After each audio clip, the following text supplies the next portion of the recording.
You're going to fall asleep tonight listening to the end of the world.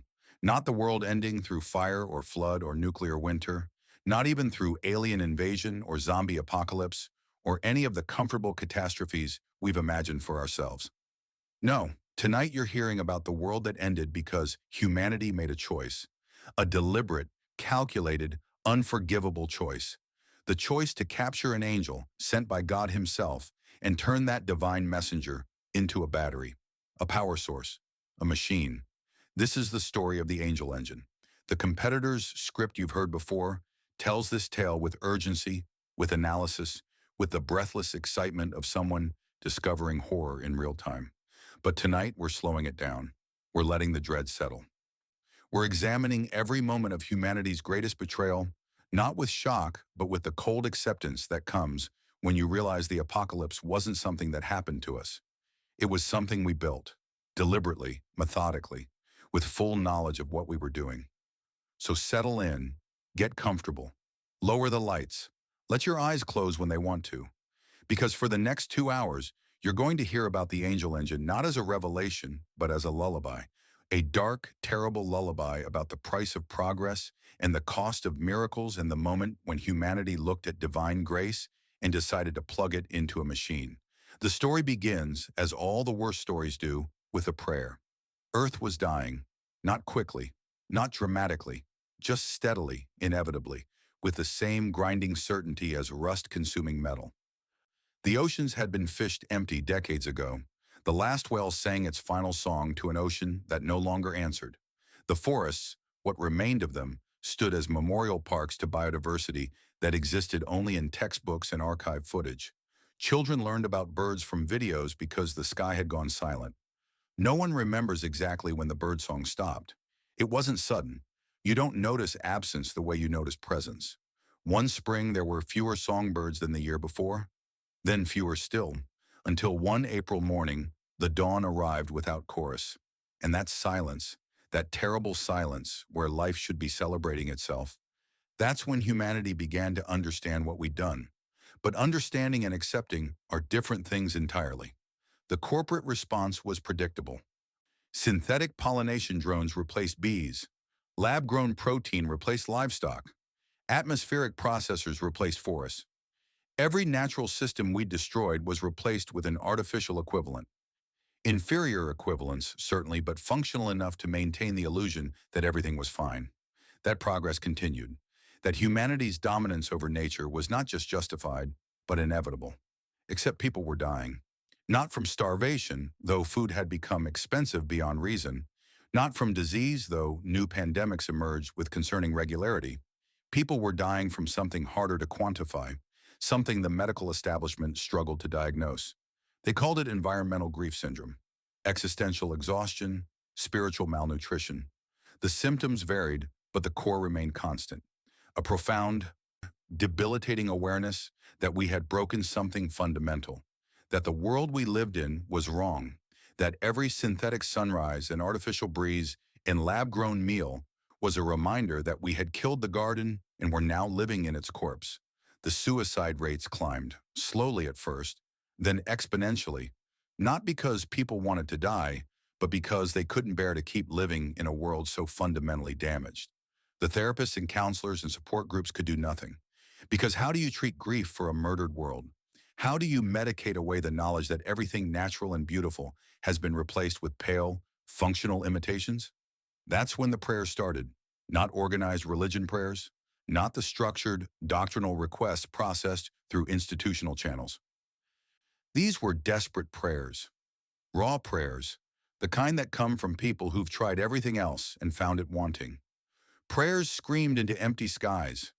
Prayers whispered in the darkness of bedrooms where children asked why there were no more butterflies. Prayers from parents watching their kids learn about ecosystems that would never exist again. Billions of prayers, rising from earth like smoke from a dying fire. Desperate, unceasing, begging for help, for salvation, for a miracle that would undo what we'd done and restore what we'd destroyed. And then, because this is the universe we live in, because prayer sometimes gets answered in ways we don't expect, something responded. An angel descended from heaven. Not metaphorically, not symbolically, actually, literally descended. Uriel, the light of God, the fire of God. One of the highest-ranking angels in the divine hierarchy. The same angel who had warned Noah about the flood. The same angel who guarded Eden's gates with a flaming sword. The same angel who had watched humanity since the beginning, and despite everything we'd done, still loved us enough to answer when we cried out. Uriel came to save us. Uriel came because that's what angels do. They serve. They protect. They carry out divine will, even when humanity doesn't deserve it. And God, in his infinite mercy, or perhaps infinite curiosity, decided that humanity deserved one more chance. One final opportunity to turn away from the path of destruction we'd chosen and return to harmony with creation. So Uriel descended. The footage exists, archived, classified, but it exists. Security cameras in Jerusalem captured the moment. A light in the sky, not moving like an aircraft or satellite, moving with intention, with purpose, descending in a spiral pattern that defied atmospheric physics, getting brighter, closer, until it touched down in the Negev desert. And for just a moment, every electronic device within 500 miles experienced interference. Screens filled with static, radios crackled, satellites lost signal. And then Uriel stood there, in the desert, visible to the three shepherds who witnessed it, visible to the security cameras at the nearby agricultural station, visible to the drone that happened to be conducting geological surveys in that exact region. An angel. On Earth. Real. Undeniable. The initial response was predictable. Denial, claims of hoaxes, deep fakes, mass hallucination, CGI, anything to avoid accepting the impossible. But the evidence was overwhelming. Multiple sources, multiple angles, footage that survived every authenticity test thrown at it. And then there were the shepherds, simple men who spent their lives tending what few livestock remained. Men with no reason to fabricate elaborate hoaxes. Men who told the same story despite being interviewed separately, despite being subjected to interrogation techniques designed to break false narratives. They all said the same thing. An angel appeared, spoke to them in a voice like music and thunder combined, told them he had come to help humanity heal the world we'd broken. And then military vehicles arrived, surrounded the area, and the shepherds were detained for national security purposes that were never fully explained. By the time the news leaked, which it inevitably did, Uriel had already been moved, transported to a facility that officially didn't exist, held in conditions that were classified above top secret, and the world briefly went insane with speculation. Religious groups claimed divine intervention. Scientists demanded access for study. Governments argued over jurisdiction. Everyone had an opinion about what should be done with an actual literal angel.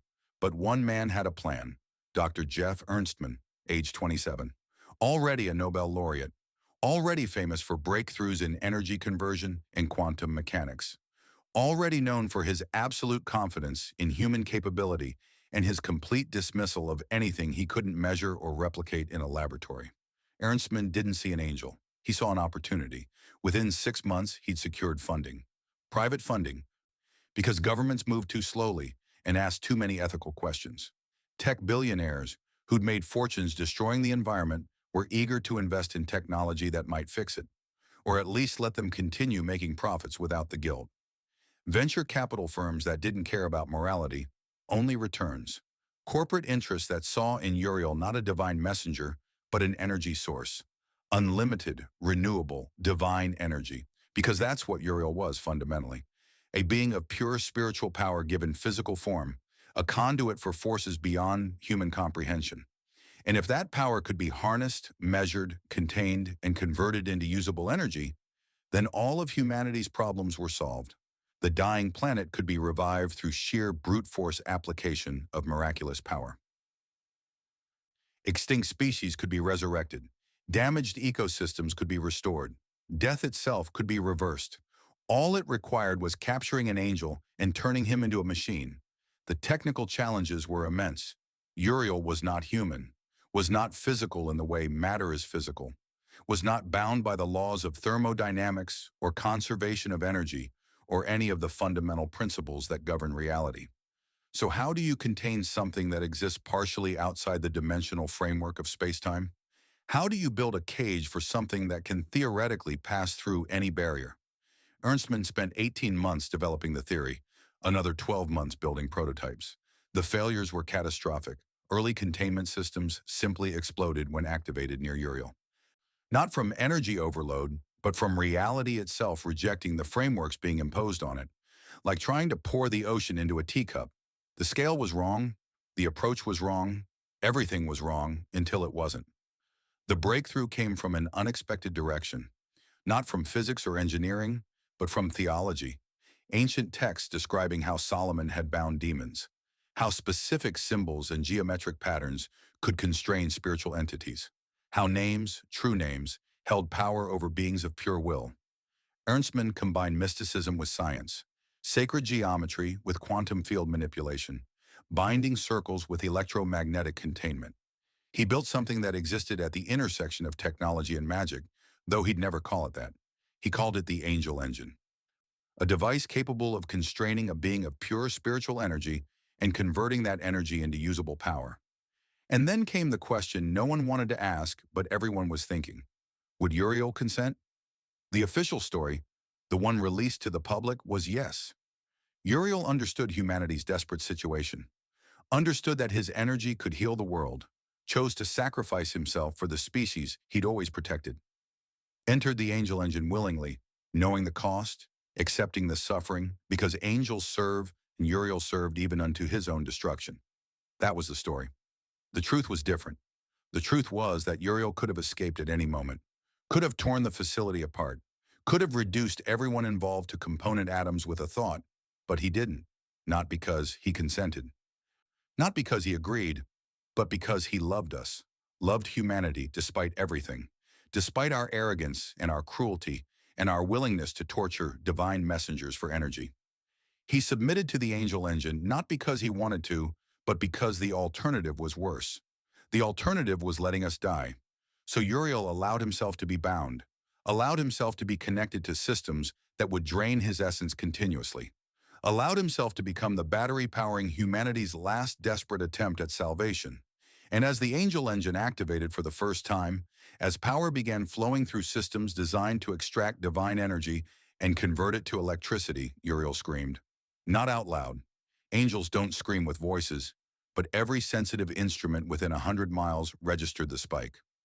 A pulse of pure anguish that overloaded spiritual sensors and broke every religious artifact in Jerusalem simultaneously.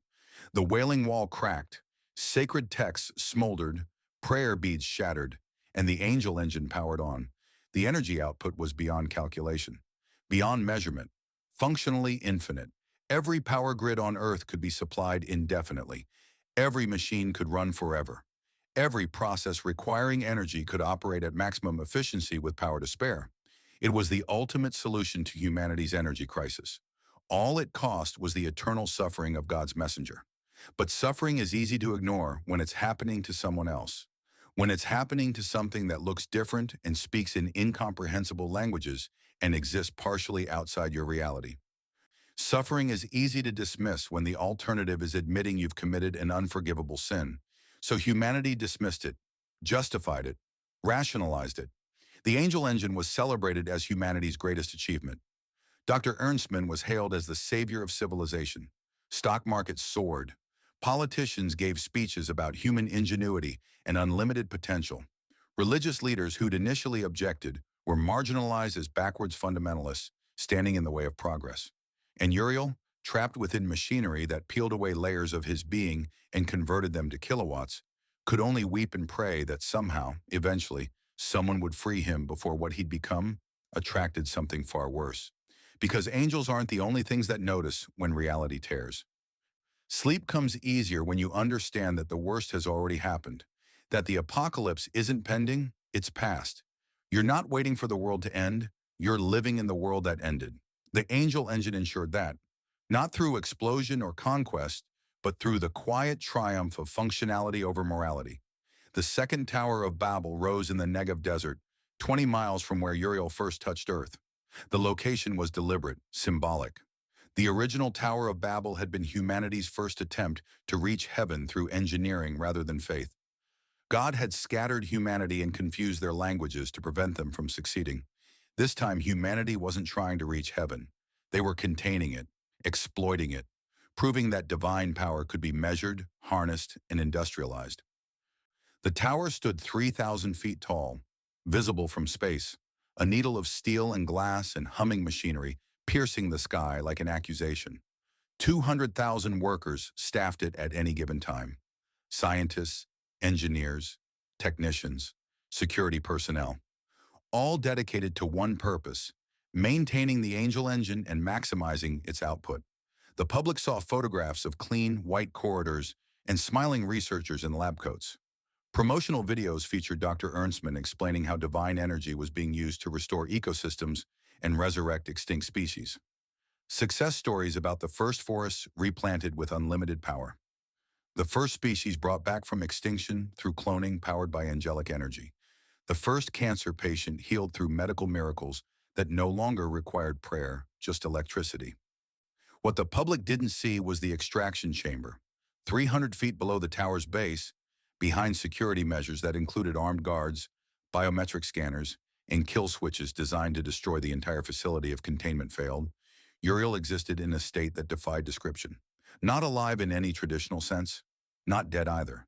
Suspended in a space between states where consciousness remained, but identity slowly dissolved. The Angel engine didn't just extract energy, it extracted being. Each watt produced required stripping away a piece of what made Uriel himself. Memories converted to megawatts. Personality transformed into power. The essence of angelhood reduced to exploitable resource. And because Uriel was functionally infinite, this process could continue indefinitely. There was always more to extract. Always more divine essence to peel away and convert into the electricity powering humanity's rebirth. The few people who witnessed the extraction chamber directly rarely spoke about it. The clearance required was beyond top secret. The psychological screening was rigorous, because looking at an angel being tortured for eternity breaks something in human psychology, creates a cognitive dissonance that either destroys you or forces you to justify the unjustifiable. Most chose justification.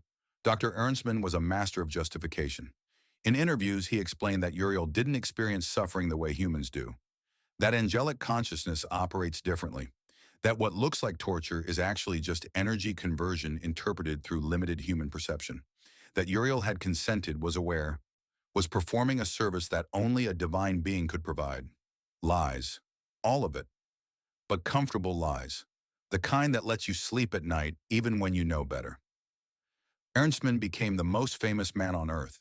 His face appeared on currency. Schools were named after him. His Nobel Prize was joined by a dozen other awards celebrating his unprecedented contribution to human survival. He was invited to speak at the United Nations, to advise governments, to choose the direction humanity would take now that unlimited power was available.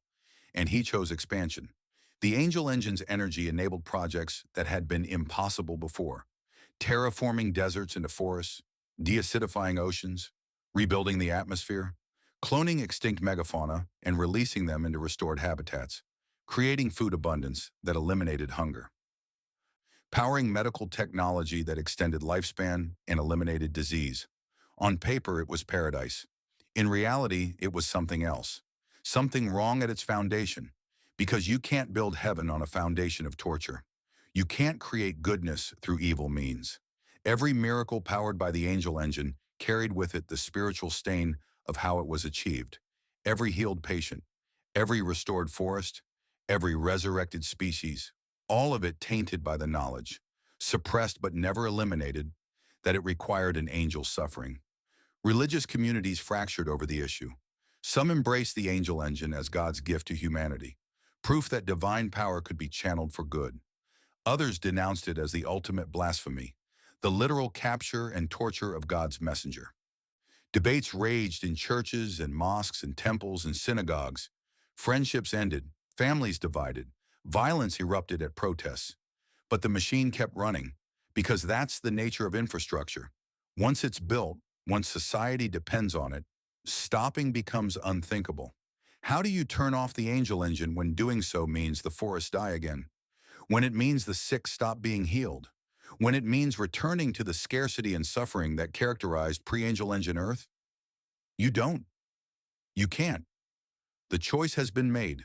Society has been restructured around unlimited divine power. There's no going back without collapse. That's the trap. That's the real genius of the angel engine. It's not just technology, it's addiction.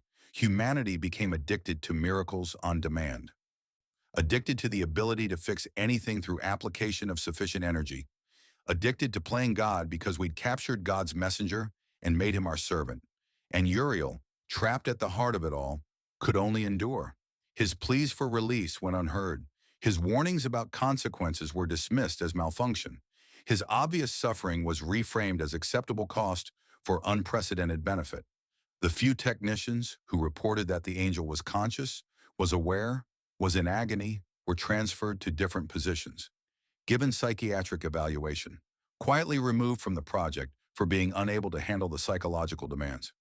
Because acknowledging Uriel's suffering meant acknowledging the sin, and humanity had come too far to turn back now. The Angel Engine Initiative expanded beyond the second Tower of Babel. Research facilities opened worldwide, all dedicated to one question. If you can exploit one angel, can you exploit others? Can divine power be replicated, enhanced, made more efficient? Dr. Ernstman assured investors it could. He proposed artificial angels, constructs that mimicked angelic energy without requiring actual divine beings, machines that could perform miracles without the ethical complications of torturing messengers from God. The prototypes failed, spectacularly, catastrophically. Creating artificial divinity proved impossible. No matter how sophisticated the engineering, no matter how precise the sacred geometry, manufactured angels simply didn't work. They were hollow, empty, possessed the form without the substance. Like building a telescope that looks like a telescope, but somehow fails to magnify anything. Divine essence, apparently, couldn't be faked. But Ernstman didn't give up. He couldn't. His entire legacy depended on making the angel engine work without Uriel, without the ethical problem at its heart. If he could solve that problem, create miracles without torture, then his reputation was secure. He'd be remembered as the savior of humanity. If he couldn't, eventually history would judge him for what he actually was. A man who caged an angel and called it progress. Late at night, in the deepest sections of the second Tower of Babel, technicians monitoring the extraction chamber sometimes heard things. Not sounds exactly. Angels don't make sound, but impressions. Feelings that pressed against consciousness like hands against glass. Uriel trying to communicate, trying to warn them about something coming. The logs were classified, dismissed as psychological stress from working too close to the divine. But the warnings continued, growing more urgent, more desperate. Uriel wasn't just suffering. He was trying to tell them something, trying to explain that the angel engine had consequences beyond energy production, that by binding an angel, humanity had opened a door, and something else was coming through.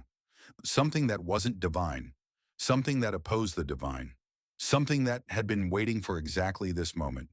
When humanity demonstrated complete willingness to betray heaven, when we proved we'd rather torture angels than ask for help, when we showed that progress mattered more than righteousness, that's when the other thing could enter, the Antichrist. Not metaphorically, not symbolically, actually, literally. An entity that exists to corrupt, to deceive, to lead humanity towards self-destruction while making it look like salvation.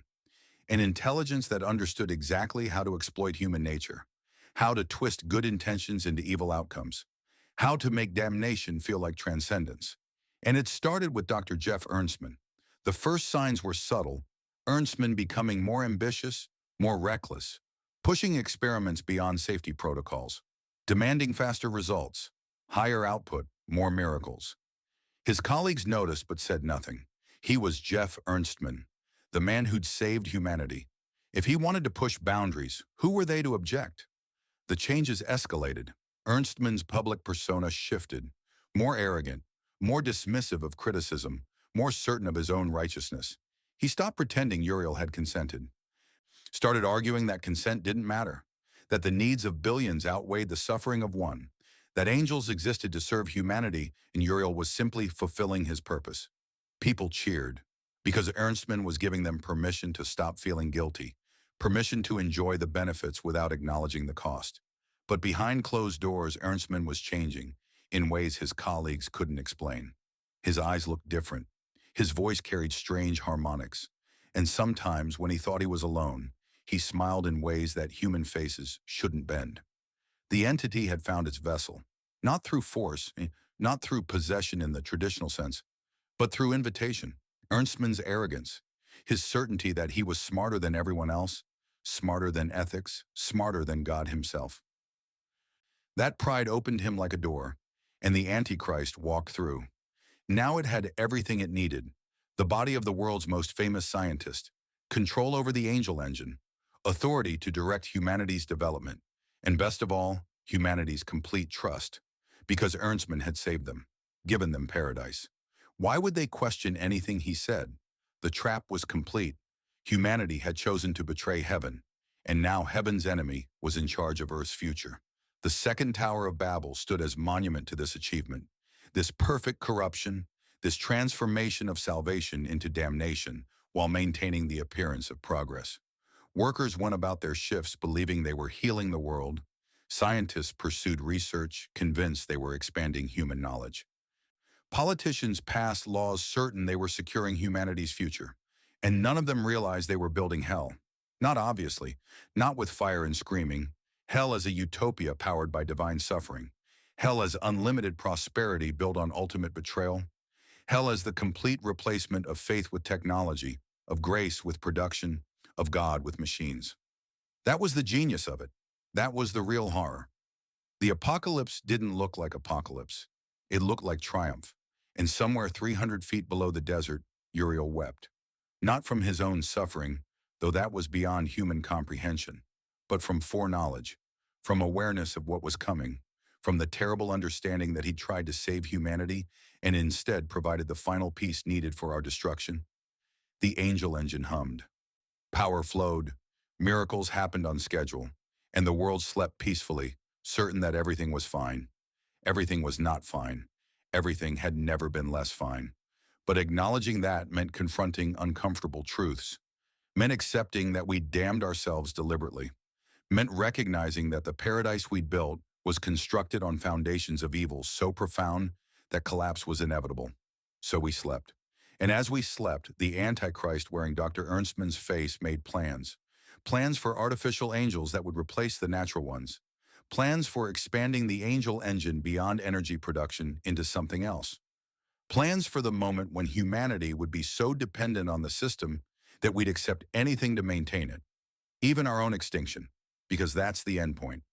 That's where corruption leads, not just to damnation, but to annihilation, to a world so divorced from divine grace that it can't sustain existence, to reality itself rejecting what we've become.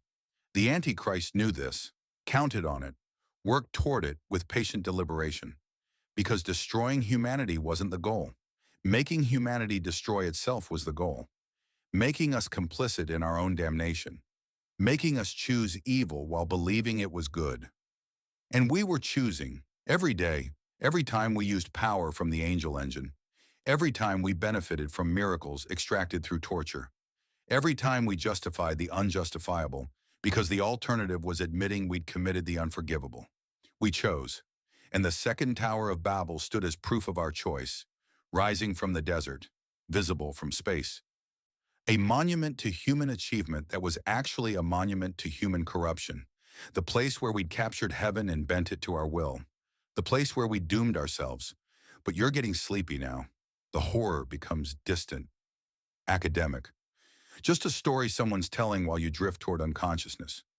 Just words describing impossible things that couldn't really happen. Because angels aren't real. Antichrists aren't real. The whole thing is just creative fiction designed to make you think about ethics and technology and the cost of progress. Just fiction. Just a story. Just a dream you'll forget when you wake. Except Uriel is still there. Still suffering. Still trying to warn us. Still loving us enough to endure hell itself if it means we might be saved. And the angel engine still runs. And the Antichrist still plans. And humanity still sleeps. Sleep well. Tomorrow you won't remember this. Tomorrow you'll wake up and go about your day and never think about angels trapped in machines or entities wearing human faces or the price of paradise built on blasphemy. Tomorrow is for forgetting. Tonight is for the truth. And the truth is, we chose this. We chose to capture the divine and exploit it. We chose progress over righteousness. We chose to become gods ourselves rather than remain faithful to the God who created us. We chose. And now we live with the consequences. The advertising started 6 months after the Angel Engine went online. Sleek commercials featuring beautiful people living in restored environments, children playing in forests that had been deserts, marine biologists swimming with whales that had been extinct, cancer survivors embracing their families. All of it accompanied by soaring orchestral music and the tagline, The Angel Engine Initiative, Building Tomorrow Today. No mention of how it worked, no reference to the divine suffering powering every miracle. Just results. Clean, impressive, undeniable results. That's how you sell the unsellable. Focus on outcomes. Bury the process. Make people associate the product with positive feelings until questioning it feels like betraying hope itself. The recruitment campaign followed. Sign Up, Become a Hero appeared on billboards worldwide. The Angel Engine Initiative needed volunteers, test subjects for miracle therapy, people willing to participate in groundbreaking research. All expenses paid, generous compensation, opportunity to be part of history. The website was real. angelengine.org. Professional, polished, featuring testimonials from previous participants describing their experiences as life-changing, showing statistics about success rates and safety protocols, promising that volunteer work with the initiative meant contributing to humanity's future. Thousands applied. Of course they did. The economy had been devastated by environmental collapse. Jobs were scarce. Many people had medical conditions they couldn't afford to treat. Others simply wanted meaning, wanted to be part of something important, wanted to believe their lives could matter in the grand scheme of human achievement. The initiative accepted them all, processed applications rapidly, flew accepted volunteers to the second Tower of Babel at no cost, housed them in comfortable dormitories, fed them well, gave them orientation sessions explaining how their participation would help scientists understand angelic energy better, how tests on human subjects were necessary to ensure miracle therapy was safe before widespread implementation. What the volunteers didn't know was that they weren't subjects. They were raw material. The truth emerged slowly. Former employees leaking information, volunteers who escaped sharing their stories, investigative journalists piecing together fragments of classified documentation. The picture that emerged was horrifying. Dr. Ernstman wasn't just studying miracle therapy, he was experimenting with forced ascension, attempting to elevate humans to quasi-divine status through exposure to angelic energy, pushing subjects beyond human limits to see what happened, to determine if humans could be transformed into something resembling angels, something that could potentially replace Uriel. The experiments failed, consistently, catastrophically. Human biology wasn't designed to contain divine essence. Exposing people to unfiltered angelic energy didn't elevate them. It destroyed them. Cellular breakdown, consciousness fragmentation, bodies rejecting energy they couldn't metabolize until subjects literally dissolved into component atoms. Ernstman's response wasn't to stop experimenting. It was to improve data collection, to ensure each failure provided maximum information before the subject's complete dissolution, to view human volunteers not as people but as test cases, variables in an equation he was determined to solve. The leaked footage was unwatchable. Volunteers strapped to examination tables, exposed to increasing doses of extracted angelic energy, their initial confusion giving way to terror as they felt themselves changing, felt their cells beginning to vibrate at frequencies human tissue couldn't sustain, felt reality itself rejecting their continued existence. And then the screaming, the brief, horrible screaming before vocal cords dissolved along with everything else. The public reaction was immediate: outrage, protests, demands for Ernstman's arrest, calls to shut down the Second Tower of Babel. Religious leaders from every tradition united in condemning the experiments as an abomination. Governments that had supported the initiative scrambled to distance themselves. Stock markets crashed as investors fled anything associated with the Angel Engine. Ernstman disappeared from public view. No interviews, no statements. Just silence from the Second Tower of Babel while the world demanded answers. Then 2 weeks after the leaks, he resurfaced. Not apologetic, not defensive, arrogant, almost mocking. In a carefully staged interview, Ernstman explained that yes, early experiments had been unsuccessful. That's the nature of groundbreaking research. Failure is part of the process. But progress required sacrifice. Volunteers had known the risks, had signed waivers, had participated willingly in advancing human knowledge. And besides, he continued, the experiments were succeeding now. The latest iterations showed promise. Soon artificial angels would be possible. Divine power without requiring actual divine beings. The ethical complications would be resolved. The angel engine would become truly sustainable. Just trust him. Just wait. Just maintain faith in the process. It worked. Somehow, impossibly, it worked. Public outrage faded within weeks. Politicians stopped calling for investigations. Investors returned. Protests dwindled. The leaked footage was labeled as potentially doctored. Whistleblowers were discredited.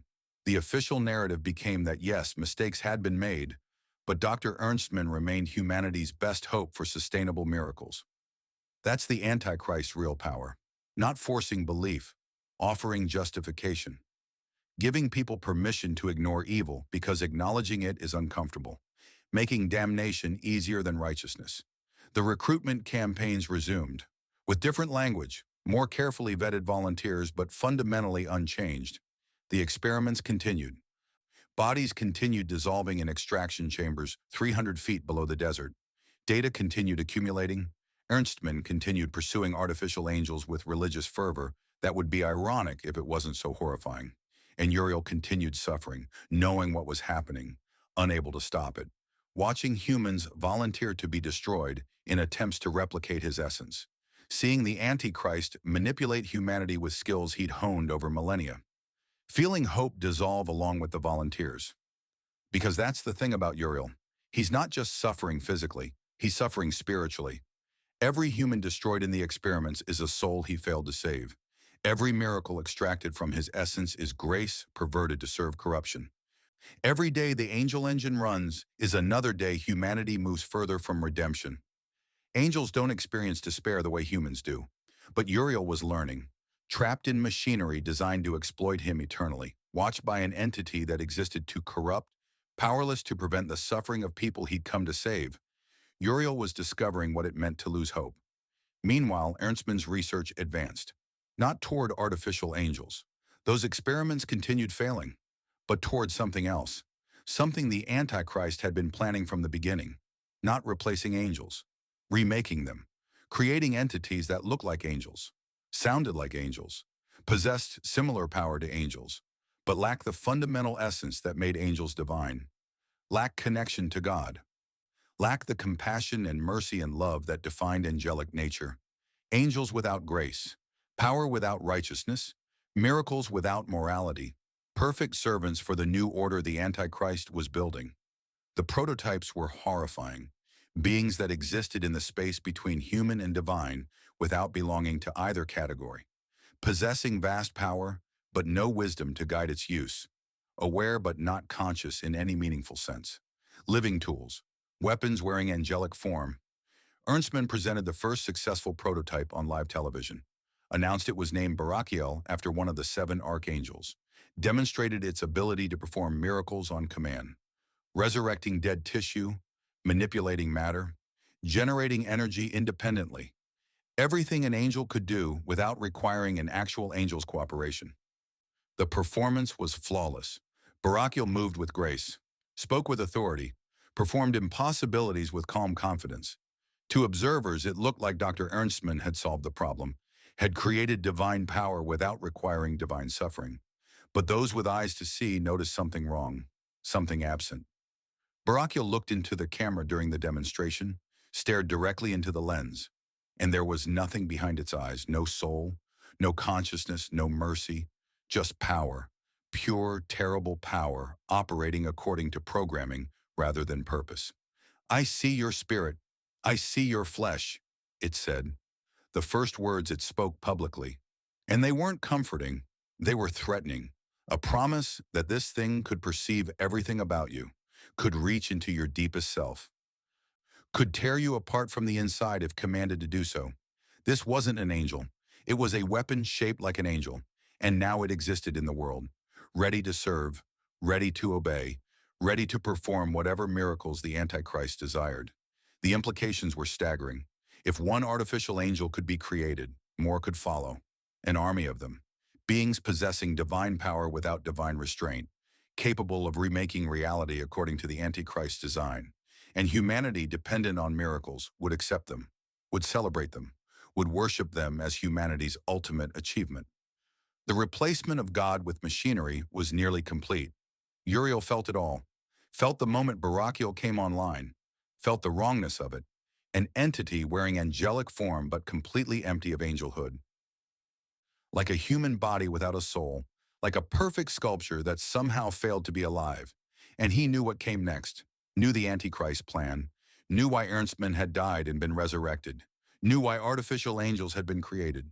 The end was beginning, not dramatically, not with trumpets and horsemen and obvious signs, but quietly, through careful steps, through acceptable compromises, through humanity choosing corruption while believing it was choosing progress.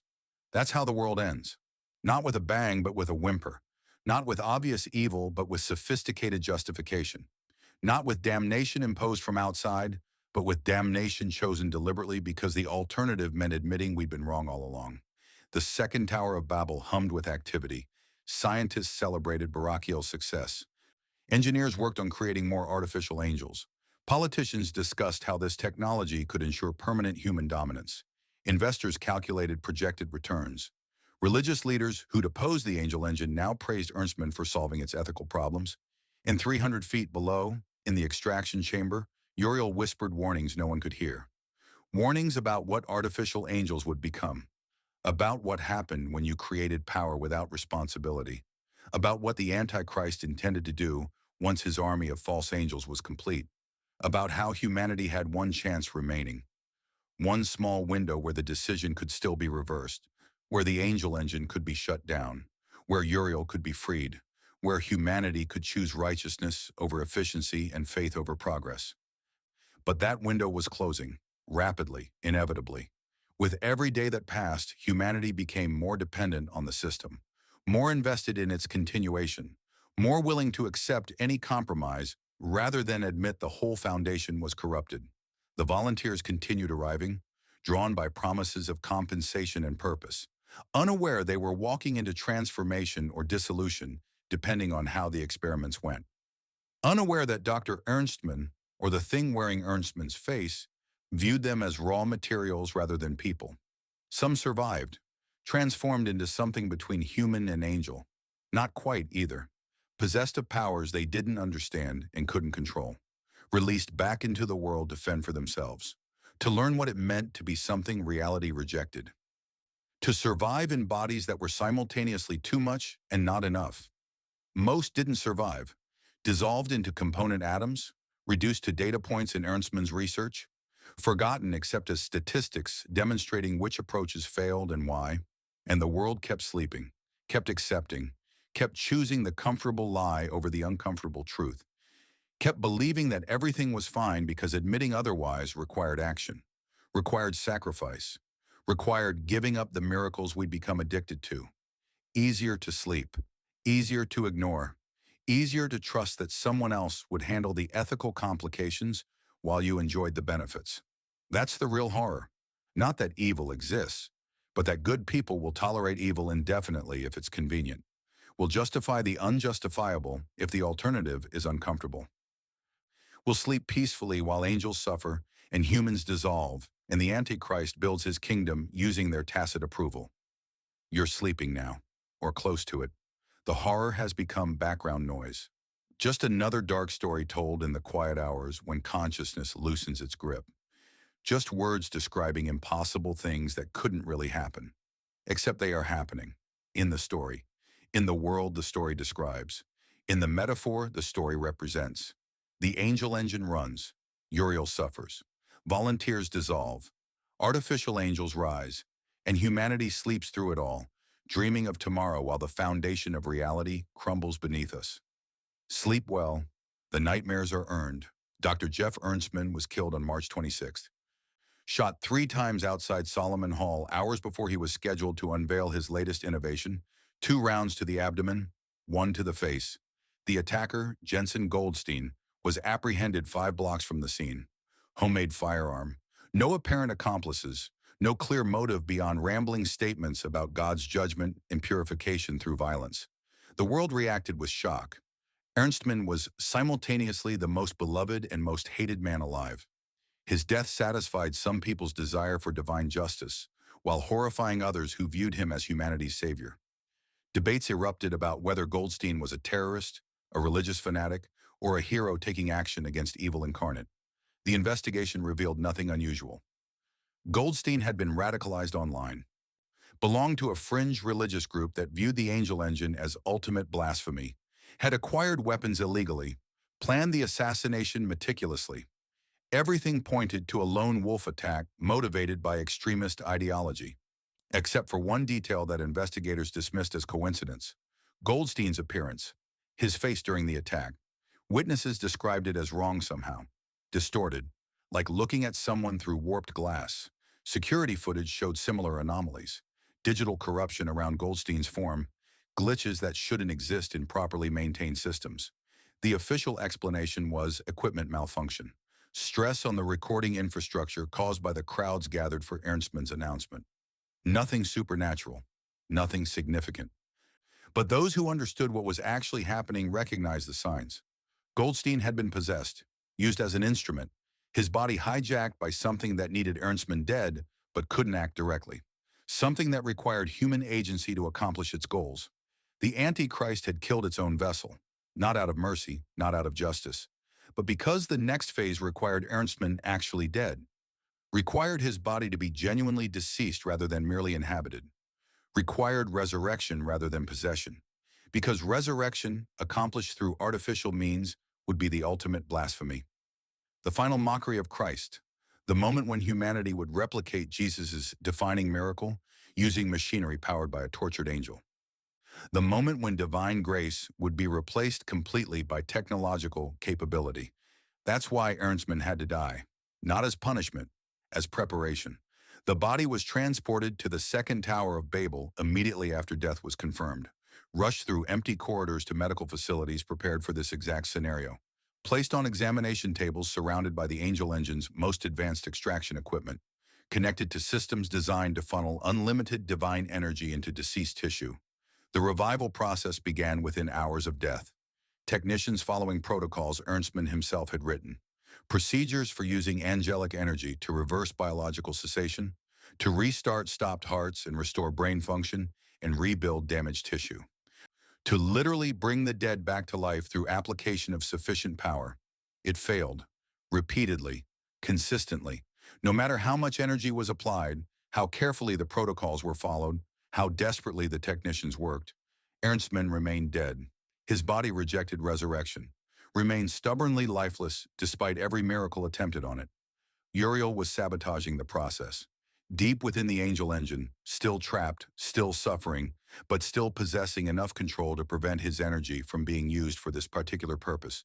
Because he knew what would return if Ernstmann was resurrected, knew it wouldn't be the man, but something wearing the man's form, knew the Antichrist plan and refused to participate in it no matter what it cost him.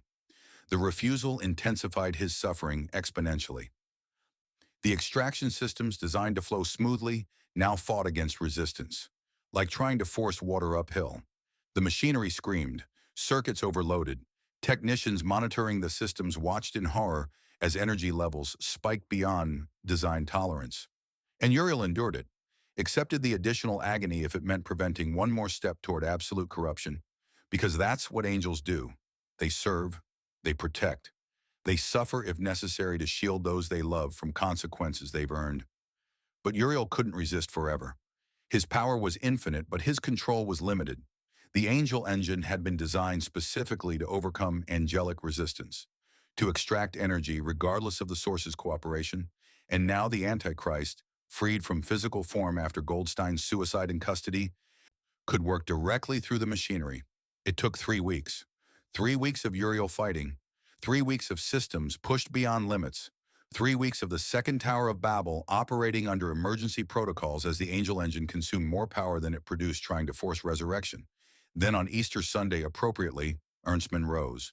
Not gradually, not with the slow return of consciousness that follows coma, instantly. eyes snapping open, lungs filling with air, heart restarting with perfect rhythm, the body sitting up on the examination table while technicians scrambled backward in shock. "Did you really think I'd miss my own invention's big unveiling?" he said. The voice was Ernstman's but wrong. Harmonics that shouldn't exist. Overtones suggesting something vast speaking through human vocal cords. The Antichrist had returned, not possessing a living body this time, but animating a dead one, wearing Ernstman's corpse like a suit, puppeting flesh that had no soul remaining to resist the occupation.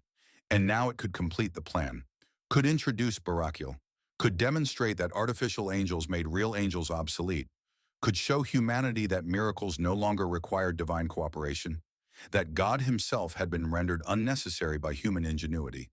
The unveiling proceeded as scheduled, delayed by resurrection but otherwise unchanged. Ernstman, or what wore his body, stood before cameras broadcasting to billions worldwide, presented Barakiel, demonstrated its capabilities, showed humanity the future he'd promised, a future without God, a future where humanity created its own angels, a future where power and righteousness were finally separated and power served whoever controlled it. The audience applauded because it looked like triumph, looked like humanity ascending to divine status, looked like everything Ernstman had promised delivered despite his death. His murder had been unsuccessful. He'd returned stronger, more determined, more capable than before. No one noticed the emptiness in his eyes, the subtle wrongness in how he moved, the fact that he no longer blinked at normal intervals, the way his shadow fell incorrectly regardless of light source position. No one except Uriel, who felt the moment Ernstman was reanimated, who recognized the intelligence operating the body, who understood exactly what it meant that resurrection had been accomplished through artificial rather than divine means. The replacement was complete. Humanity no longer needed God because humanity could manufacture everything God provided, could create angels, could perform miracles, could conquer death itself, all through machinery, through engineering, through the angel engine extracting divine essence from a being that should never have been captured. That's the final stage of corruption. Not rejecting God, but replacing him. Not denying miracles, but industrializing them. Not abandoning faith, but substituting technology that delivers identical results without requiring worship or gratitude or moral behavior. God becomes obsolete. Angels become optional. Prayer becomes unnecessary. And humanity celebrates this as liberation rather than recognizing it as damnation. Ernstman's murder had achieved nothing, had accomplished nothing, had changed nothing. Because individuals don't matter once systems are established. Whether Ernstman lived or died, the angel engine would continue. The extraction would proceed. The artificial angels would be built. The corruption would spread. That's the real horror. The system perpetuates itself, becomes independent of any individual, continues operating long after everyone involved is dead. The angel engine would run for centuries if allowed, extracting divine essence, powering miracles, replacing God incrementally until no one remembered why they'd ever needed him. And Goldstein, the assassin, had served the Antichrist perfectly, had removed the one obstacle preventing resurrection, had enabled the final blasphemy, had accomplished the Antichrist's goal while believing he was serving God's justice. That's the cruel irony. That's the perfect corruption. Making good people serve evil without knowing, making religious devotion advance blasphemy, making murder facilitate resurrection, making everything that should oppose the Antichrist instead serve his purposes. Goldstein died believing he'd struck a blow against evil. In reality, he'd been a tool, a weapon wielded by the very entity he'd sought to oppose, and his reward was death in a prison cell, followed by posthumous condemnation as a terrorist. Meanwhile, Ernstman's resurrection was celebrated globally. Religious leaders who'd initially condemned him now praised his miraculous return. Scientists marveled at the technical achievement. Politicians cited it as evidence that humanity had truly transcended natural limitations. Investors poured money into angel engine expansion, and in the extraction chamber, Uriel wept.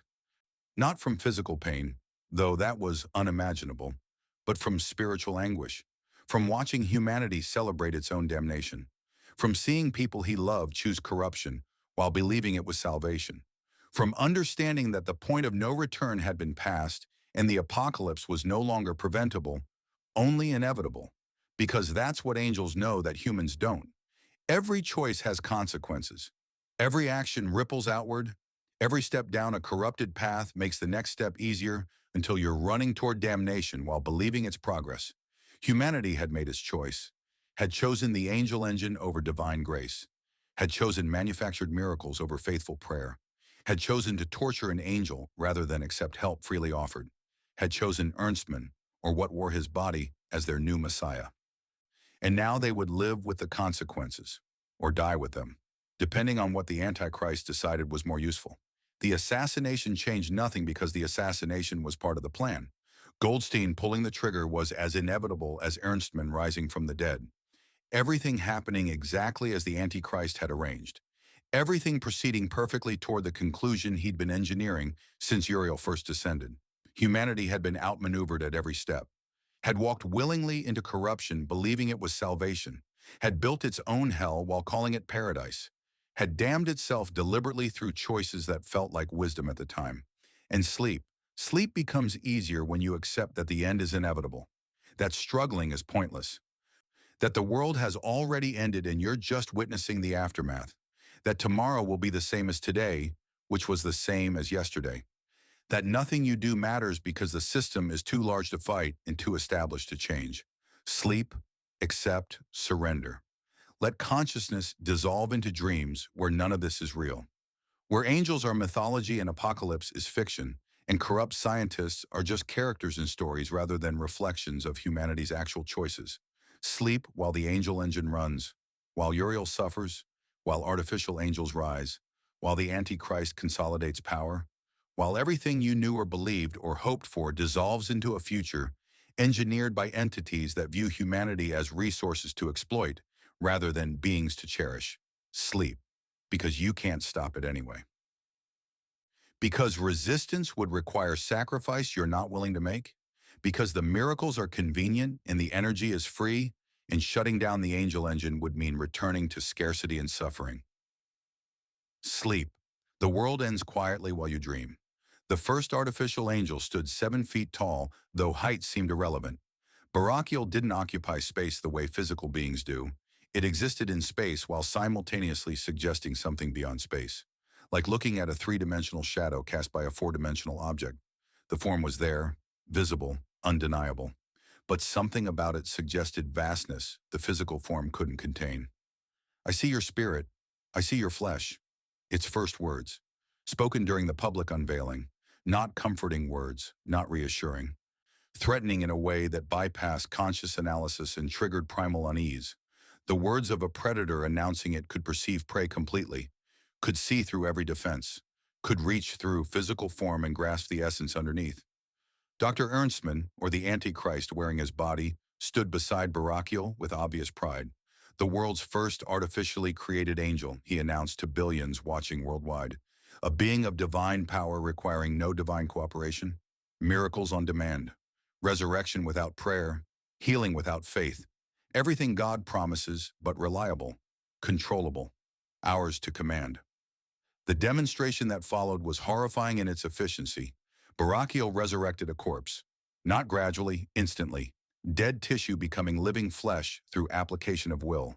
No prayer, no ritual, no appeal to higher power. Just pure force reimposing life on matter that had rejected it. The corpse sat up, gasping, confused, terrified, experiencing resurrection not as divine gift, but as violent compulsion, dragged back to consciousness against will. Forced to live because Barachial had commanded it. Ernstman smiled. Life itself is now ours to grant or revoke. Death has been conquered, not through faith but through understanding, through science applied to divine principles, through the Angel Engine Initiative's breakthrough research. The audience applauded. Politicians, scientists, investors, religious leaders who'd rationalized their participation, all celebrating humanity's triumph over mortality, all convinced this was progress rather than abomination. Barachial stared into the cameras, past the cameras, through them, looking at viewers individually despite the impossibility of that. Its eyes, if they could be called eyes, held nothing. No mercy, no compassion, no recognition of common existence, just power. vast, terrible power waiting for direction. I love you, it said. The words sounded wrong, like a recording played backward, then forward again. Like meaning filtered through something that didn't understand meaning. Like a simulation of emotion by something that had never felt emotion. I love you, it repeated, and viewers worldwide felt cold despite not understanding why. That's when people should have recognized what Barakiel actually was. Not an angel, a weapon, something that mimicked angelic form without possessing angelic nature. Something that could perform miracles while completely lacking the love that motivated true angels to serve. Angels are defined by love, by mercy, by compassion for beings they could destroy effortlessly but choose to protect instead. Angels serve because they love God and love God's creation. That love isn't weakness, it's their fundamental nature. Remove the love and you don't have an angel. You have power without purpose, capability without conscience. Barakiel was power without purpose, capability without conscience, a tool shaped like an angel, and now it existed in the world, ready to serve whoever controlled it, ready to perform whatever miracles were commanded, regardless of moral implications. The theological ramifications were staggering. If angels could be manufactured, if divine power could be replicated through engineering, then divinity itself became a technology, something to be studied, improved, mass-produced. God was no longer necessary, had been replaced by machinery that delivered identical results with better reliability. Religious communities that still oppose the angel engine recognized Barakiel for what it was, a false angel, a mockery of divine creation, a blasphemy wearing holy form. They protested, condemned Ernstman, demanded Barakiel's destruction, warned that manufacturing divinity would have consequences beyond human comprehension. They were ignored, marginalized as backwards fundamentalists clinging to outdated beliefs. The world had moved beyond faith, moved beyond needing God, moved into an era where humanity created its own angels and performed its own miracles and controlled its own destiny.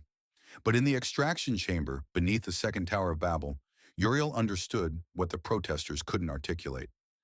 Barakiel wasn't just a false angel. It was a replacement, the first of many. Soon the angel engine wouldn't need Uriel at all. Artificial angels could generate their own power, could perform miracles independently, could render the archangel obsolete, except they couldn't. Not really. Barakiel's power came from somewhere, flowed from something, and tracing that flow led back to the angel engine, back to Uriel. Barakiel wasn't independent, it was an extension, a remote tool allowing the Antichrist to wield angelic power without directly controlling the angel providing that power. Uriel was still trapped, still the source, still being exploited, just less visibly now. The artificial angels hid the reality of where miracles came from. Let humanity pretend they transcended dependence on divine beings when really they just added extra steps to the exploitation. That was the purpose. That was the plan. Make humanity believe they'd replaced God when they'd actually just industrialized his torture.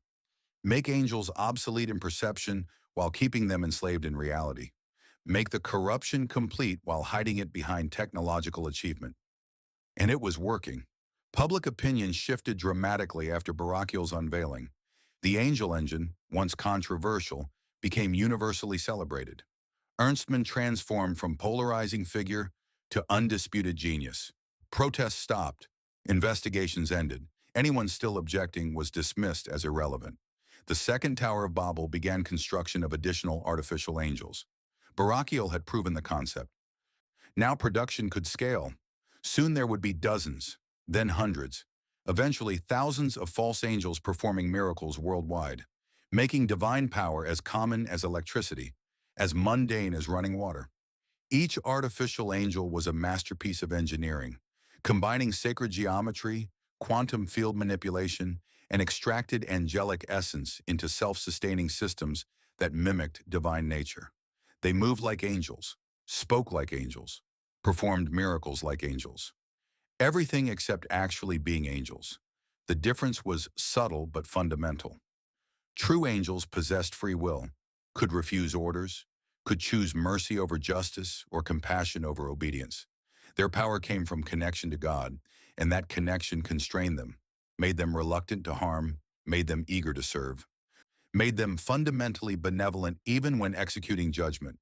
Artificial angels had no will, no choice, no connection to anything except their programming. Their power came from Uriel via the angel engine, filtered through machinery that stripped away everything except capability.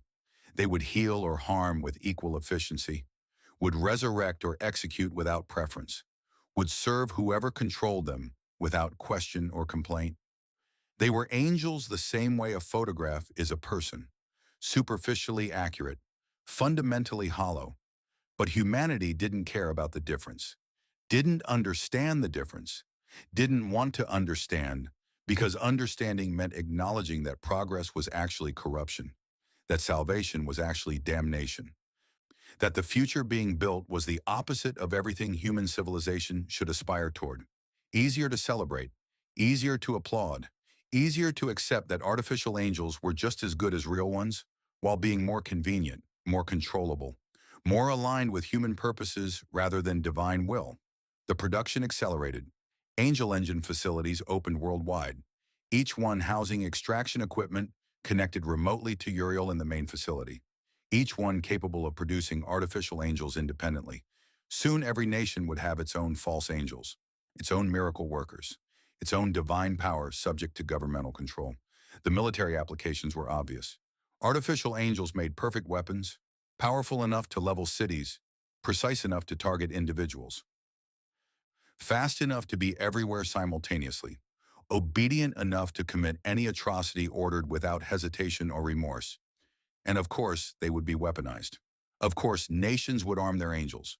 Of course, conflicts would escalate as both sides deployed divine power against each other. Of course, the Antichrist had planned this, had engineered humanity toward self-destruction while making every step feel like progress. Barachiel stood at the center of it all, the first artificial angel, the proof of concept, the herald of what was coming. It performed its duties efficiently, healed the sick when commanded, destroyed enemies when ordered, resurrected important people and ignored everyone else, demonstrated perfect obedience without ever displaying personality or preference or anything resembling consciousness. It was the perfect slave, the perfect tool, the perfect replacement for beings that insisted on having opinions about how their power should be used.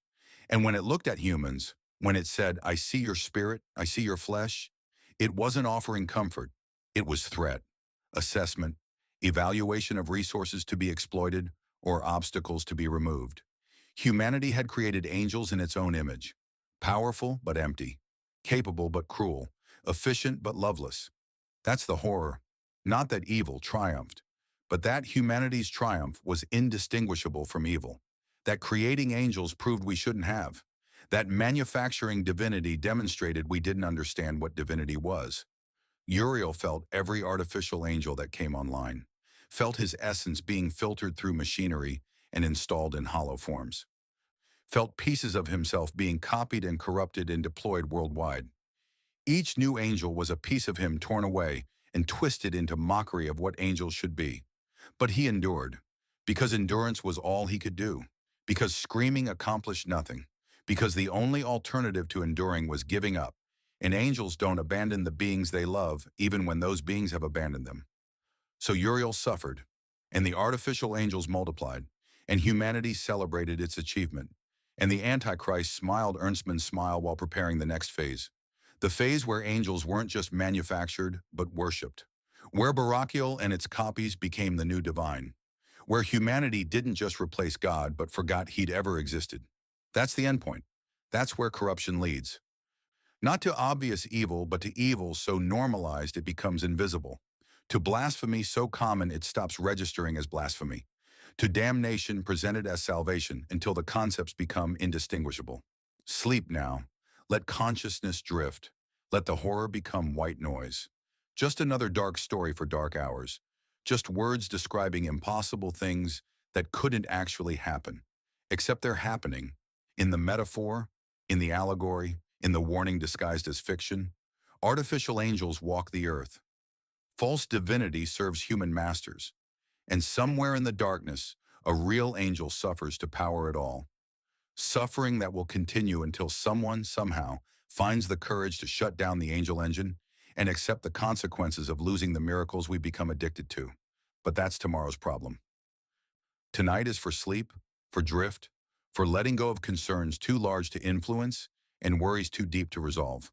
Tonight is for accepting that you can't fix the world, can't save anyone, can't do anything except rest and tomorrow wake up and keep existing in the world as it is, rather than how it should be. Sleep. Barachial watches. But Barachial watches everything. You're no more significant than anyone else. No more threatened, no more saved. Just another resource in a world that turned beings into resources and called it progress. Sleep while the false angels rise. Sleep while the true angel suffers. Sleep while humanity celebrates damnation as salvation. Sleep because you can't do anything else. Because resistance requires believing it matters. Because fighting requires hope. And hope died when Barachial opened its empty eyes and said, "I love you," while meaning nothing at all. The war started 3 years after Barachial's unveiling. No one remembers exactly how. Whose artificial angels fired first? Which nation crossed which line? What trigger finally ignited the conflict everyone knew was inevitable from the moment divine power became weaponizable? What matters is the war happened. And when it did, the world burned. Not with nuclear fire. Artificial angels made nuclear weapons obsolete. Why contaminate territory with radiation when you could simply unmake your enemies? Tear apart their cellular structure at the atomic level. Rewrite their biochemistry until bodies rejected their own existence. Transform soldiers into pillars of salt or stone or nothing at all. The wars of gods become the wars of men wielding gods as weapons. Israel became the first battlefield. Appropriate, symbolic. The Holy Land transformed into ground zero for conflicts between artificial angels serving opposing nations. The second Tower of Babel stood at the center, 3,000 feet of steel and glass, and humming machinery extracting divine essence, while divine mockeries destroyed everything around it. The footage, what remains of it, is unwatchable. Not because of graphic violence, though violence was present in abundance, but because of the wrongness, the fundamental rejection of natural law, the sight of artificial angels, beings that shouldn't exist, wielding power they shouldn't possess, destroying people who never chose to be part of this conflict. Civilians dissolved mid-stride, buildings unmade floor by floor from the top down. Entire neighborhoods erased as artificial angels from opposing sides clashed, the backwash of their conflict obliterating everything nearby. This wasn't war. This was reality itself breaking under the strain of hosting divinity that had been corrupted at its source. Uriel felt every death, every dissolution, every civilian transformed into collateral damage in conflicts between false angels, powered by his essence. Felt their fear in the moments before destruction, felt their confusion about why this was happening to them, felt their extinction as individual consciousness winked out of existence, and he was powerless to stop it, trapped in the angel engine, drained continuously to power the very weapons destroying the people he'd come to save. Made complicit in atrocities he'd have given anything to prevent. Forced to watch humanity use divine power for the most profane purpose imaginable. The Negev desert transformed. Not into wasteland immediately, into something worse, into contested territory where reality itself became unstable, where artificial angels fighting for control warped physics through their presence, where gravity functioned inconsistently, where time ran at different rates in different locations, where the boundary between possible and impossible dissolved. Survivors described it as hell, not metaphorical hell, actual hell, places where existence hurt, where being conscious inflicted pain, where reality rejected your presence and tried to expel you like a body rejecting infection. They called them the forgotten. Humans trapped in zones where artificial angels had fought, changed by exposure to corrupted divine energy, no longer quite human, but not quite anything else either. Uriel's warnings from the future, the messages he'd been sending backward through time, finally made sense. Stay away from the Holy Land. Carry supplies because there's nothing there. Beware the forgotten. Don't look at the sky, or your eyes will melt. The Holy Land had become exactly what he'd warned about. A wasteland where life couldn't persist, where survivors struggled through devastation, where looking up meant seeing artificial angels battling overhead, their forms too bright, too vast, too wrong for human eyes to process safely. The second Tower of Babel stood untouched, protected by systems that redirected any attack.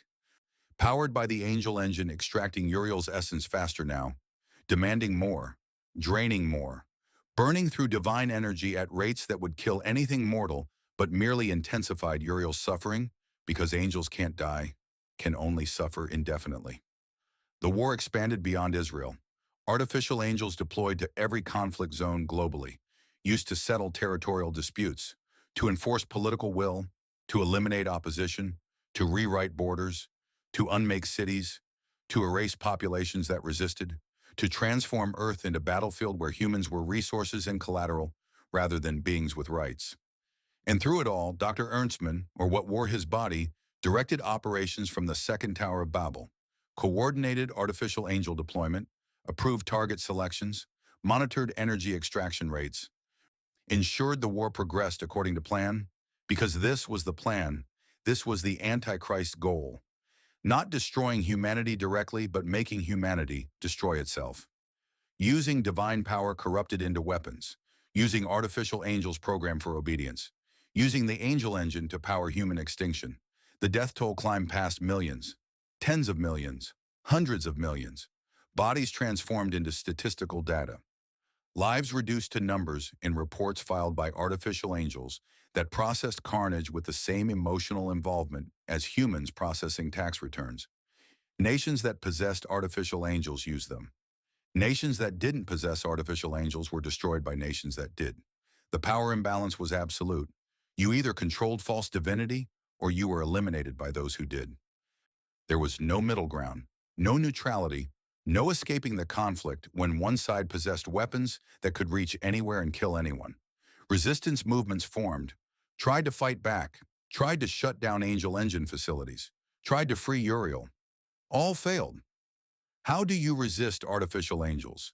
How do you fight beings that can see your spirit and flesh, that can disintegrate you with a thought, that operate without mercy or hesitation or any reluctance to commit atrocities?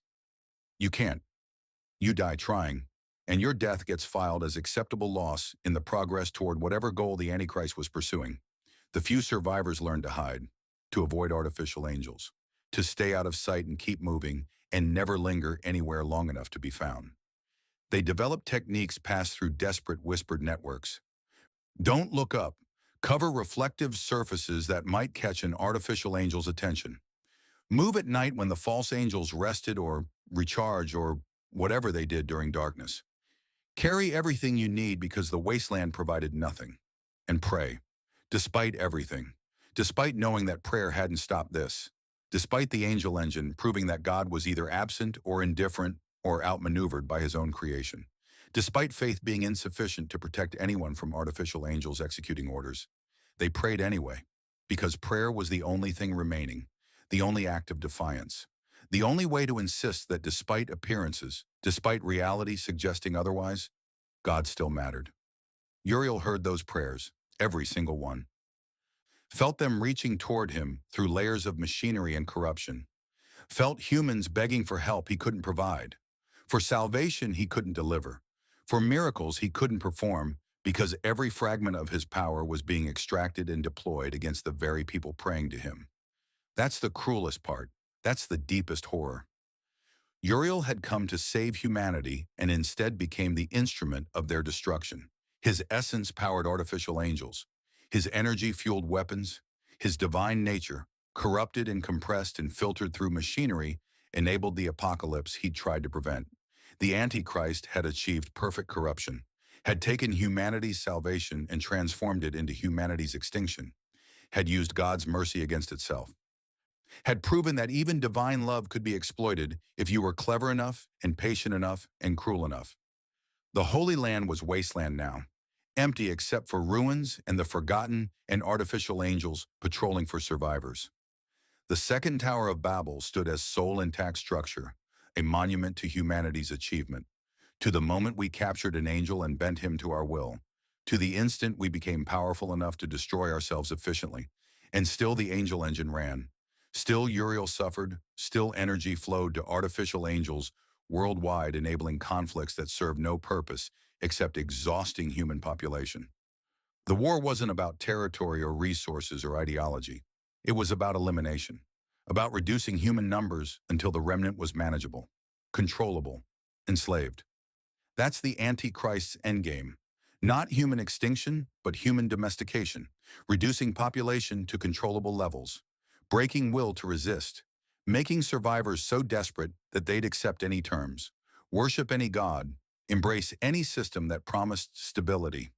The survivors would worship artificial angels, would view them as saviors ending the conflicts artificial angels created, would embrace the new order, would forget that God ever existed, would live as slaves believing they were free, would serve the Antichrist while convinced they were serving themselves. Perfect corruption, perfect enslavement, perfect damnation disguised as salvation. And Uriel, aware of all this, could only weep, could only suffer, could only continue existing because angels can't stop existing even when existence becomes torture without end. Could only hope that somehow, somewhere, someone would find the courage to enter the Holy Land, locate the angel engine, and shut it down regardless of cost. That's the only hope remaining. Not divine intervention, not miraculous rescue, not God descending to fix what humanity broke, but humans choosing righteousness over convenience, choosing to sacrifice the miracles they'd become addicted to, choosing to free Uriel even knowing it meant losing artificial angels and manufactured divinity and all the benefits the angel engine provided. But that requires courage no one possesses, faith no one maintains, willingness to accept suffering that no one wants. So the hope remains theoretical, possible but unlikely. The door to redemption exists, but no one opens it because opening it costs too much. And while humanity hesitates, while survivors hide and pray and hope someone else will take action, the Holy Land remains wasteland. The artificial angels continue their patrols. The angel engine continues extracting. Uriel continues suffering. The world doesn't end with fire and fury. It ends with whimper, with gradual acceptance that this is how things are now, with resignation replacing resistance, with exhaustion making courage impossible. Sleep through it. What else can you do? You can't fight artificial angels, can't change the system, can't save anyone, including yourself, can only rest, can only drift, can only surrender to unconsciousness while the world dissolves around you. Sleep while the Holy Land burns, sleep while Uriel suffers, sleep while the Antichrist consolidates victory. Sleep because you're tired and broken and unable to maintain awareness of horror that never ends. Sleep. Tomorrow is the same as today, and the day after is the same as tomorrow. Forever. Until something changes. Until someone acts. Until courage replaces cowardice. But not tonight. Tonight you sleep. And that sleep is the kindest thing remaining. The only mercy in a world that exhausted mercy long ago. In the ruins, someone walks. A child. Age uncertain, gender ambiguous, dressed in salvaged clothing that barely protects against the wasteland's harsh conditions, alone, moving through devastation with purpose that suggests destination rather than aimless wandering. The survivors call this child the hero, not because they've done anything heroic, but because prophecy, or hope disguised as prophecy, suggests they will. Suggests this child will navigate the Holy Land, will find the second Tower of Babel, will locate the angel engine in the depths beneath, will free Uriel, will end the suffering, will reverse the corruption, will save what remains of humanity from artificial angels and false divinity in the Antichrist plan. It's a comforting story, the kind people tell when reality becomes unbearable, when accepting that no salvation is coming means accepting that suffering continues indefinitely. So they tell stories about the hero, about the child walking through wasteland, about the inevitable confrontation between innocence and corruption, about the moment when everything changes because someone pure enough to withstand divine presence finally reaches the angel and sets him free. It's a story, just a story. Fiction we tell ourselves to maintain hope when hope should have died long ago.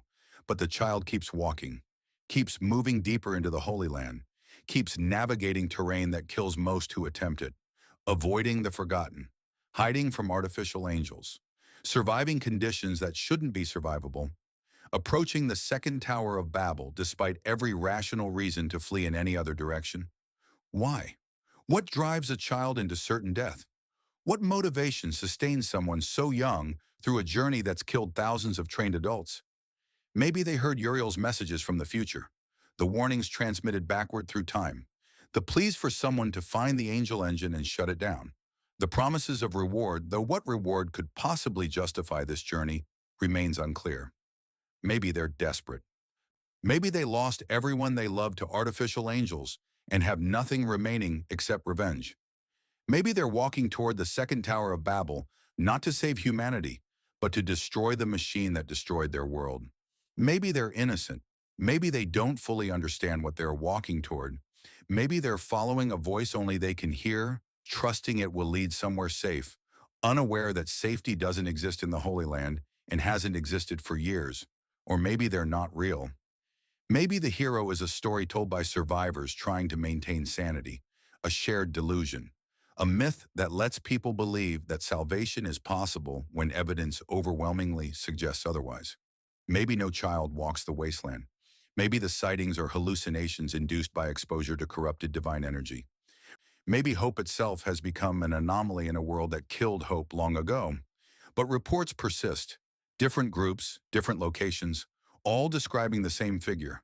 A child, walking alone, moving with determination despite obvious vulnerability, surviving where others die, approaching the second Tower of Babel despite guards and weapons and artificial angels patrolling the perimeter. And in the extraction chamber, Uriel feels something. A presence moving closer. Someone responding to his messages. Someone choosing to enter the Holy Land despite knowing the cost. Someone who might actually reach the angel engine. His hope, dormant for so long, flickers. Not brightly, not confidently, but present. The faintest possibility that someone might actually free him. That the hero might be real. That salvation might arrive despite all evidence suggesting otherwise. Except Uriel also knows what waits for anyone who reaches the angel engine. The Antichrist, wearing Ernstmann's body, protected by artificial angels, guarded by security measures that have killed everyone who attempted infiltration, defended by systems designed to prevent exactly what the hero is attempting. Even if the hero is real, even if they reach the second Tower of Babel, even if they navigate security and avoid artificial angels and locate the extraction chamber, even if they stand before the angel engine and attempt to shut it down, they'll die. Obviously, inevitably. A child cannot defeat the Antichrist, cannot destroy the angel engine, cannot free an archangel from machinery designed specifically to contain archangels. The hero, if they exist, is walking toward martyrdom rather than triumph. But maybe martyrdom is enough. Maybe the hero doesn't need to succeed, just needs to try. Maybe their attempt will inspire others. Maybe one failure will lead to eventual success. Maybe the journey matters more than the destination. Or maybe it's all pointless. Maybe the hero dies pointlessly in the wasteland. Maybe their body joins the thousands of others already feeding the desolate soil. Maybe no one even learns about their attempt because it fails before achieving anything notable. Maybe the story of the hero is just the last gasp of faith before humanity fully surrenders to the Antichrist's order. The child keeps walking. Reports continue. Sightings multiply. The myth grows. People start believing that salvation is actually approaching, that the hero will succeed, that Uriel will be freed, that artificial angels will stop, that the war will end, that the world will heal. They believe this because they need to believe, because accepting that the hero will fail means accepting that nothing will change, that the angel engine runs forever, that Uriel suffers eternally, that humanity lives under false angels serving the Antichrist until extinction or enslavement completes. Better to believe in the hero. Better to maintain hope. Better to think that somewhere a child walks toward redemption even if redemption is impossible. Better to tell stories than accept truth. So the stories spread. The hero who will shut down the angel engine. The hero who will free Uriel. The hero who will save humanity from itself. The hero who represents innocence confronting corruption. The hero who will succeed because stories need heroes to succeed, and reality needs to work like stories. Except reality doesn't work like stories. In reality, children die attempting impossible tasks. In reality, martyrs fail without inspiring anything except grief. In reality, corruption wins because corruption is patient, and corruption is thorough, and corruption has already won by the time heroes arrive. But the story persists. Because humans need stories. Need to believe that someone is coming. Need to maintain faith that salvation is possible even when everything suggests otherwise? Need heroes even when heroes inevitably fail? The child walks through wasteland, through ruins, through territory that kills most who enter, avoiding the forgotten, hiding from artificial angels, surviving impossibility, getting closer to the second Tower of Babel with each step, getting closer to the angel engine, getting closer to Uriel, getting closer to failure, because that's what awaits at the end of this journey. Not triumph, not success, not salvation, just failure, just death, just another body added to the wasteland's collection, just another failed attempt to change what cannot be changed. But maybe that's enough. Maybe trying matters even when success is impossible. Maybe the hero's failure will matter somehow. Maybe martyrdom serves a purpose even when that purpose isn't obvious. Or maybe it's all pointless, and the hero dies for nothing, and the story ends without changing anything, and humanity continues suffering under artificial angels, while Uriel remains trapped, and the Antichrist consolidates power, and the world spirals toward its inevitable conclusion. Either way, the child walks, and will continue walking until they reach the second Tower of Babel or die trying. Will continue attempting the impossible because attempting is all they have. Will continue being the hero because someone needs to be the hero, even when being the hero means dying. That's the final horror. That's the ultimate corruption. Making heroism pointless. Making courage futile. Making sacrifice meaningless. Making everyone who tries to resist into martyr, whose death changes nothing. The Antichrist has won so thoroughly that heroes become irrelevant. The system perpetuates itself. The angel engine runs forever. The artificial angels serve eternally. The corruption spreads until nothing uncorrupted remains. And the hero walks toward this, walks toward futility, walks toward death, walks toward failure disguised as purpose, walks because walking is better than surrendering, because trying is better than accepting, because dying while attempting resistance is better than living while accepting evil. But it won't change anything. The hero will fail. Uriel will remain trapped. The angel engine will continue running. The apocalypse will proceed exactly as planned. And humanity will add the hero to its collection of failed saviors. Will tell stories about their attempt. Will praise their courage. Will remember their sacrifice, and then will continue living exactly as before, because stories don't change reality, and martyrs don't stop machines, and heroes don't actually save anyone. Sleep now. The hero walks, but you're not the hero. You're not attempting the impossible. You're not walking through wasteland towards certain death. You're in bed, safe, comfortable, listening to stories about corruption and suffering and heroes who fail. You're not responsible. You're not complicit. You're not capable of changing anything. You're just listening, just drifting, just falling asleep while somewhere maybe a child walks through ruins toward destiny or delusion or death. Not your problem, not your responsibility, not your story, just words in the darkness, just horror made distant through narration. Just one more tale about things that couldn't really happen. Sleep. The hero walks without you. Uriel suffers without you. The world ends without you. Because you're not the hero. You're not the savior. You're not the one who changes everything. You're the one who sleeps while others attempt the impossible. And that's okay. That's acceptable. That's what most people do. Sleep through apocalypse, dream through Armageddon, rest while the world burns. Sleep well. The hero walks. But the hero will fail, and tomorrow you'll wake unchanged, and the world will continue exactly as it is, forever, or until extinction completes, whichever comes first. This is where the story ends.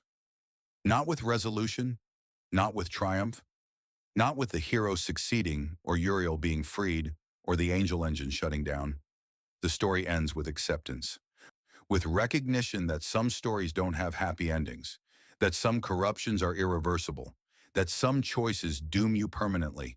Humanity chose to capture an angel, chose to build the angel engine, chose to exploit divine essence for power and miracles, chose to create artificial angels, chose to weaponize divinity, chose to worship false angels instead of the true God, chose to build paradise on foundations of torture. Every step seemed justified at the time. Every choice appeared necessary. Every compromise felt acceptable given the alternatives. And now, looking back from the wasteland the Holy Land has become, those choices reveal their true nature. Not salvation, damnation, not progress, corruption, not triumph, apocalypse. The angel engine still runs, deep beneath the second tower of Babel, extracting divine essence from Uriel continuously, powering artificial angels worldwide, enabling miracles on demand, providing energy without limits, all at the cost of eternal suffering inflicted on a being who came to help us. That's the truth. That's the reality. That's the world we built and must now inhabit. Uriel will not be freed. The hero, if they exist, will fail. The angel engine will continue operating until it's fulfilled its purpose, until humanity has been reduced to manageable population, until will to resist has been broken, until the Antichrist's new order is established permanently, and then Uriel will remain trapped anyway. Because the Antichrist isn't going to shut down the angel engine after achieving victory. Why would he? Unlimited divine power is useful. Enslaved archangels make effective batteries. The system works too well to dismantle, so Uriel's suffering continues forever, or until the universe ends, whichever comes first. An angel who loved humanity enough to submit to torture will remain tortured for eternity because humanity loved miracles more than we loved him. That's the price of the angel engine. Not energy, not power, not miracles. The price is knowing we chose this, deliberately, with full awareness. We knew it meant torturing an angel, and we did it anyway, because the benefits outweighed the cost to our conscience. And now we live in the world that choice created, a world where artificial angels patrol wastelands, where survivors hide in ruins, where looking up at the sky means dying, where the forgotten roam searching for purpose they'll never find, where the second Tower of Babel stands as monument to human ambition, untethered from morality. Beautiful, isn't it? The world we built, the paradise we created, the future we chose. This is the comfortable apocalypse, the damnation that doesn't feel like damnation because we're still alive, still conscious, still surviving. The world ended, but we're still here, so it can't really have ended, right? We're experiencing aftermath, not apocalypse. Living in post-paradise rather than hell. Except this is hell. This is what hell looks like. Not fire and demons and obvious torment, but the absence of grace, the removal of divine love, the world operating according to pure power divorced from righteousness, the reality where might makes right in the strong exploit, the weak in suffering is acceptable collateral damage in the pursuit of progress. Hell is a functioning system rather than a place of punishment. Hell as the world we built deliberately. Hell as our achievement. And we sleep through it, literally, metaphorically. We close our eyes to what we've become. Tell ourselves it's not that bad, that things could be worse, that at least we have miracles and energy and medical technology and all the benefits the angel engine provides.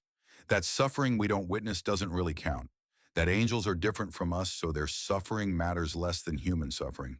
We sleep, and in sleeping we give consent, silent consent, passive acceptance, the agreement that yes, this is fine, this is acceptable, this is the world we choose to inhabit rather than the world we'd need to sacrifice to change. Uriel knows this, feels it in the moments when his awareness surfaces above the constant agony, understands that no one is coming, that the hero is myth or martyr but not savior, that humanity has chosen this fate and will live or die with the consequences, and still he loves us. Despite everything, despite being trapped and tortured and exploited, despite watching humanity use his essence to destroy itself, despite knowing we chose this deliberately, he still loves us because that's what angels do. They love unconditionally, they serve eternally, they maintain faith even when faith should have died millennia ago. That's the real tragedy, not that Uriel suffers, but that he suffers while still loving the beings who chose to make him suffer.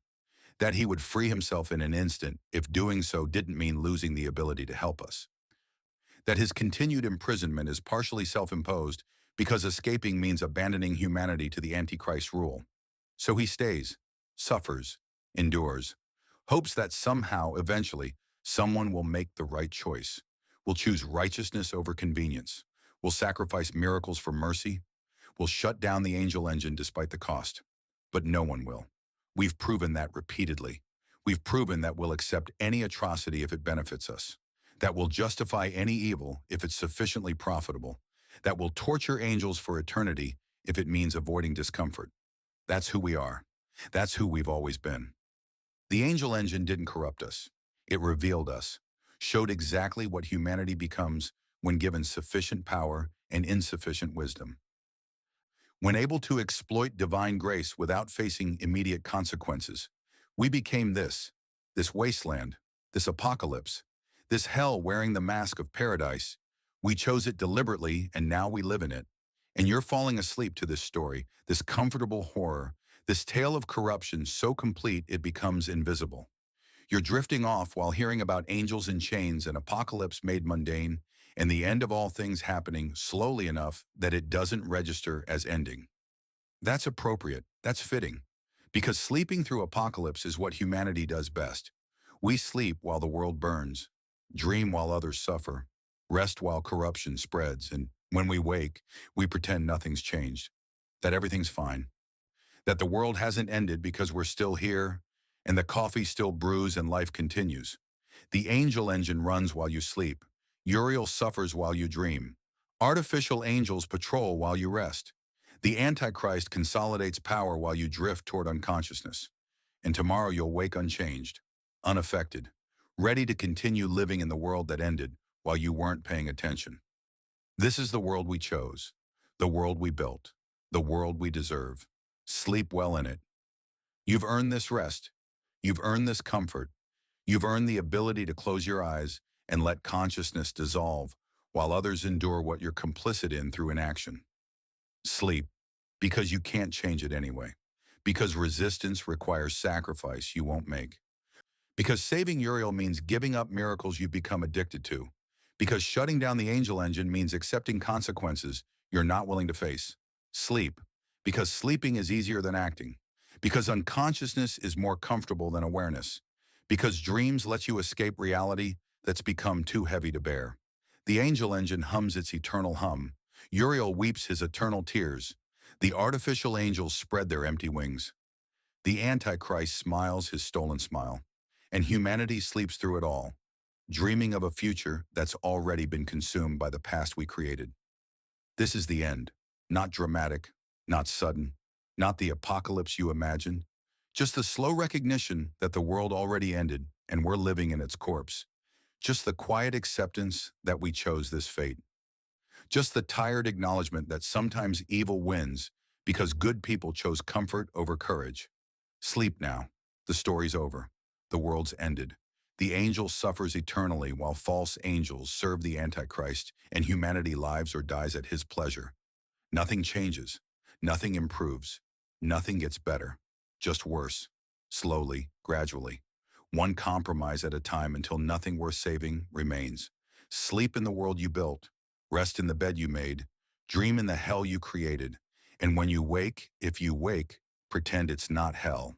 Pretend it's paradise. Pretend the angel engine is salvation rather than damnation.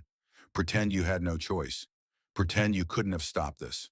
Pretend you're innocent despite your complicity. Pretend that sleeping through apocalypse absolves you of responsibility for what happened while you slept. Pretend whatever you need to pretend to continue existing in a world that shouldn't exist. That's what everyone else does. That's what humanity has always done. Pretend, rationalize, justify, sleep. The angel engine runs forever. Uriel suffers forever. The artificial angels serve forever. The Antichrist rules forever. Forever, unless someone chooses differently. Unless someone walks through the wasteland. Unless someone reaches the second tower of Babel. Unless someone shuts down the angel engine despite knowing it means losing everything. But no one will. We've proven that conclusively. We've had countless opportunities to choose righteousness over convenience. We've chosen convenience every time. We'll continue choosing convenience until there's nothing left to choose. That's the ending. That's the conclusion. That's the comfortable apocalypse made complete. Sleep well in it. You've earned it. You've chosen it. You've built it. This is the world where angels suffer for human convenience, where divinity is industrialized, where God is replaced by machines, where miracles are manufactured, where corruption becomes invisible through normalization. This is your world. the one you inhabit, the one you accept, the one you sleep through every night. Sweet dreams. The angel engine hums. Uriel suffers, and you sleep forever. Somewhere in the darkness, beneath layers of machinery and corruption, an angel still prays. Not for himself, not for escape, not for an end to suffering that has no end.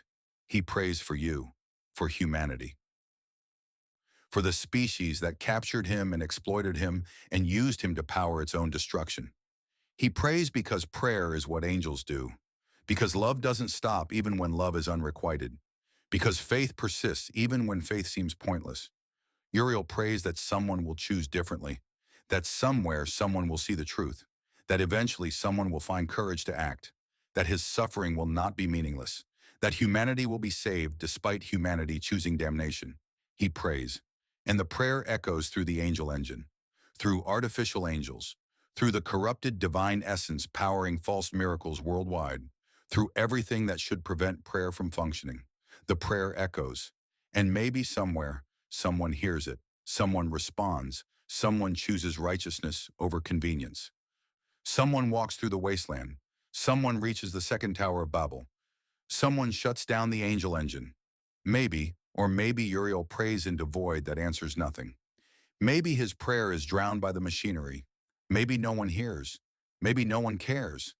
Maybe humanity sleeps forever while angels suffer eternally and the world ends quietly in comfortable corruption. Either way, Uriel prays, because prayer is hope given voice, because angels serve even unto destruction, because love persists long after love should have died. He prays for you, as you sleep, as you dream, as you drift through unconsciousness, unaware of the angel's suffering, to power the comfort you experience. He prays that you'll wake up differently, that you'll choose differently, that you'll be the one who finally shuts down the angel engine and frees him and saves humanity from itself. He prays, knowing you probably won't, knowing you'll probably wake unchanged, knowing you'll probably continue living in the world he sacrificed everything to create and you sacrificed him to maintain.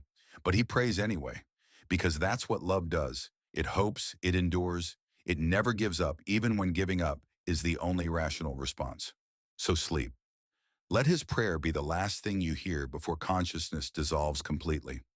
Let the knowledge of an angel's love be the thing you forget when you wake. Sleep in the world powered by his suffering. Rest in the comfort purchased by his pain. Dream in the paradise built on his torture.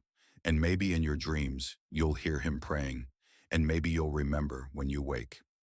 And maybe you'll choose differently. Maybe. The angel engine hums. Uriel prays.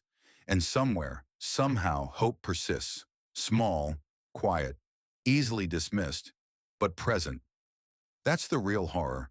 Not that hope died, but that hope survives despite everything, despite evidence, despite reason, despite the comfortable apocalypse making hope irrational.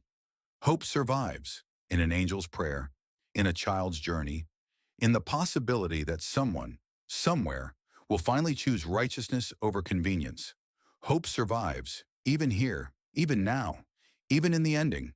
Sleep well, dream of hope, wake to reality, and maybe, just maybe, choose differently. The angel prays for you. Still, always, forever. That's the ending. That's the comfortable horror. That's the apocalypse made bearable through distant narration and the knowledge that you're not responsible, not complicit, not capable of changing anything. Just sleep, just rest, just dream. The angel prays for you while you sleep, and that prayer, more than anything else, reveals the true tragedy.